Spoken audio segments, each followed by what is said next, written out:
Hey, what's going on? I hope y'all missed me. I ain't been on here for a minute. If this is your first time coming to my channel, I appreciate that. My name is Wally, and this is a reaction channel where I react to everything funny, real. Listen, right now, we're going to dive into some Dave Chappelle where he's talking about some witch ass ninjas. All right, so we're going to dive right into this because I do believe that this world is getting too soft and sensitive. All right. I would have just said the US, but it seems like the whole world is getting soft on us. All right, let's see how he gonna play this one out. You know, when I was growing up, I was probably about 8 years old, and at the time, we were living in Silver Spring. Yeah. Yes. Common misconception about me in D.C. A lot of people think I'm from the hood. That's not true. But I never bothered to correct anybody because I wanted the streets to embrace me. As a matter of fact, I kept it up as a ruse. Like sometimes I'll hang out with rappers like Nas and them, and these motherfuckers will start talking about the projects. Yo, it was wild in the PJs, yo. And I'll be like, word, nigga, word. But I don't know. I have no idea.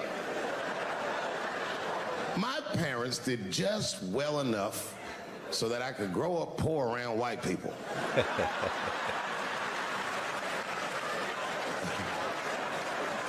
And to be honest, when Nas and them talk about the projects, nigga, I used to get jealous because it sounded fun. Everybody in the projects was poor, and that's fair.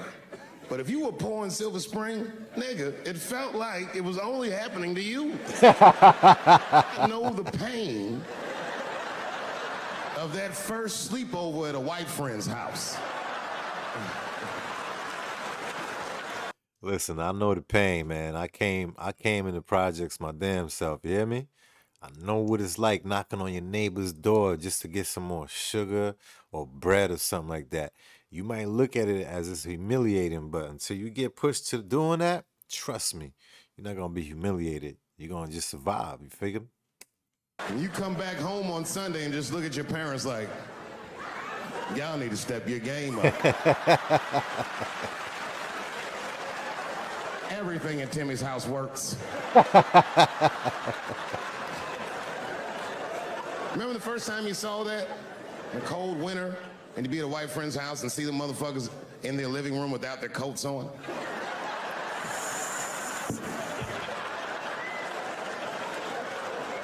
I had a homeboy that used to use a stove as the heater. Word. You know how many people house burned down by doing that?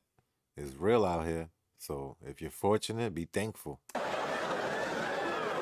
Timmy was one of my first white friends, like, in my life, man. He's a good dude, too. He moved to Silver Spring from Utah, of all places. I guess his family was affiliated with that Mormon church they got down there, and me and him used to hang out.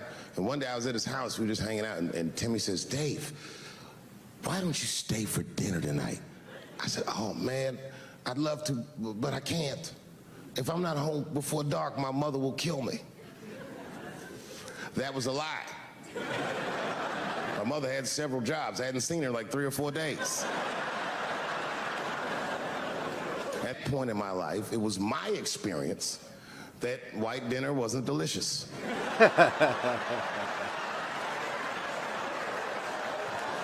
I'd rather go home and fry some bologna or some shit like that.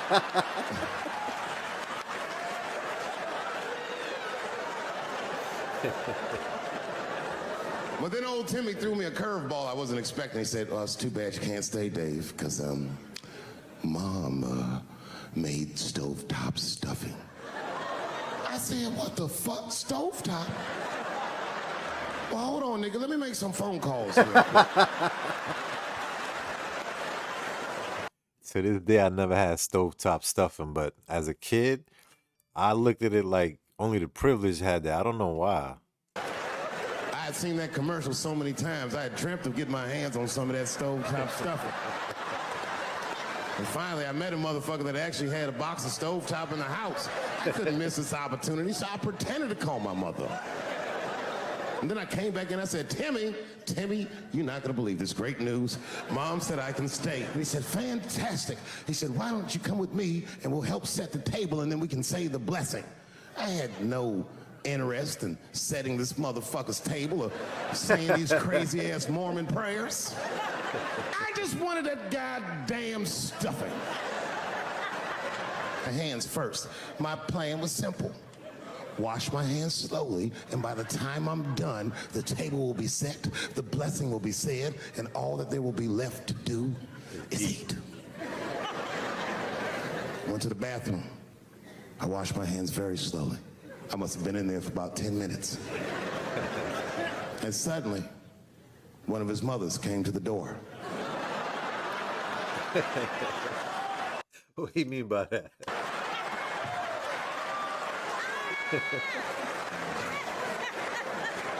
She was like, "Hi, David, right?" I said, "Yes, ma'am." She said, "Timmy tells me that you're planning on staying for dinner." I said, "I hope that's not a problem, ma'am." She says, "No, it's no problem. In fact, we'd love to have you. It's just that we weren't expecting company. And I'm afraid there's not enough stovetop stuffing for everybody." So I kicked her in the pussy. Ladies and gentlemen, I told you I'm dope, nigga. I told you what I was gonna say, and you still didn't see it coming. And that's why I make the big bucks.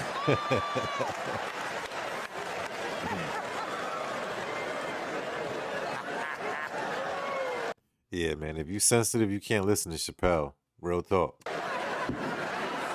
Oh my God. But there's a more important reason that I would stop doing comedy right now. And this reason is the real reason that's been percolating, and it really is the crowd, not you. I'm talking about the crowd on the big stage. It's too hard to entertain a country whose ears are so brittle. Motherfuckers are so sensitive, the whole country is turned into bitch-ass niggas. It's true. Everything you say upsets somebody. You know, I can remember when it all started. It was when I was doing Chappelle Show. When I was doing Chappelle Show, I used to do the show, and then on the weekends I do like concerts and shit like that. So I'm doing a concert, and there was a couple in the front row, beautiful couple. The wife was obviously Asian. You could see it in her face.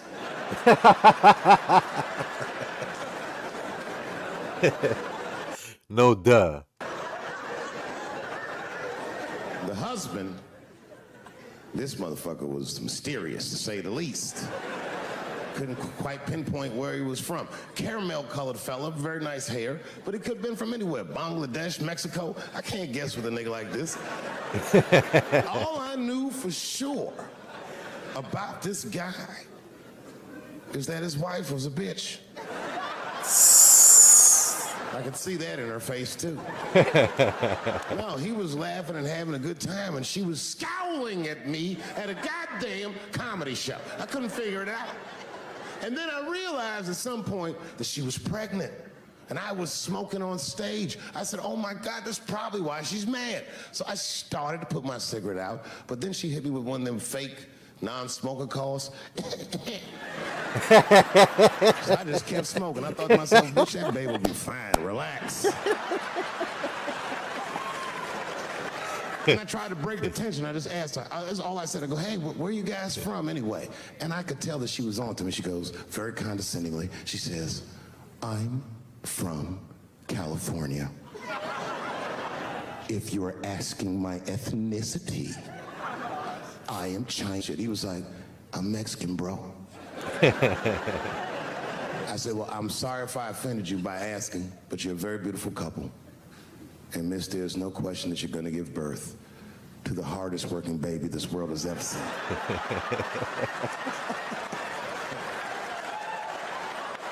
That's not a bad joke. She got very upset. She got up to leave immediately, but she didn't just leave. She had to take one last dig at me on the way out. "I will never buy one of your fucking DVDs again, Dave Chappelle." I said, "Ma'am, with all due respect, Chinese people don't buy DVDs." That was a good one. Cause you know why? They black market everything, man. He got a point. And it's no shade, man. I love everybody, but it's the truth, all right? We know where to get black market stuff from, right? All right.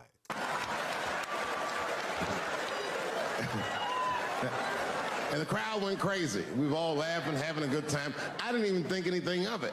And then just 3 days later, this lady sends a fucking letter to my promoter telling him not to book me for shows anymore because I was, quote, racist, and I'm quoting her, insensitive to the nature of my interracial marriage. I was like, word, bitch, I was.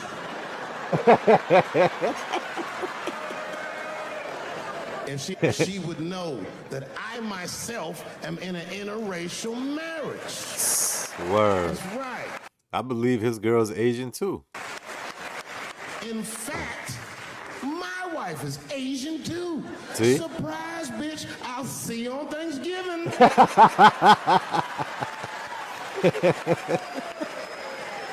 That's gonna make her even more mad. But my wife's not Chinese. She's Filipino. And guess what? Filipinos are not Asian. They're Pacific Islanders. Look that up, all right? Look that up. That's right, that's right. And our kids are Puerto Rican somehow, so there you go. I don't give a fuck about interracial marriage. In fact, you know what? My mother is half white. A lot of people don't know that. Oh, all right, you were a little too excited, but okay. A lot of people don't believe me when I say that, but it's true. You can't tell looking at me, but if I blew my hair out, you would think you was at a fucking Cat Williams concert. My shit is beautiful. Nah, this is definitely a good one right here by your boy Chappelle. In other words, at the end of the day, listen, man, this country is becoming too soft, too sensitive. Words used to never hurt. It used to be, what was the name of it? Stones could hurt, but words would never break my bones. I don't know, something like that. But at the end of the day, listen, we need to be built for tough. You understand me? Don't ever let words play with your emotions, meaning like you have to control your emotions at the end of the day. Yeah, you can listen to what people saying. You don't have to take it in. You understand what I'm saying? If you don't like it, let it go that way. You know what I'm saying? But at the end of the day, if you like what you saw, make sure you hit that subscribe and hit the like and share this channel, all right? I'll see you on the next one. Thank you for coming, all right?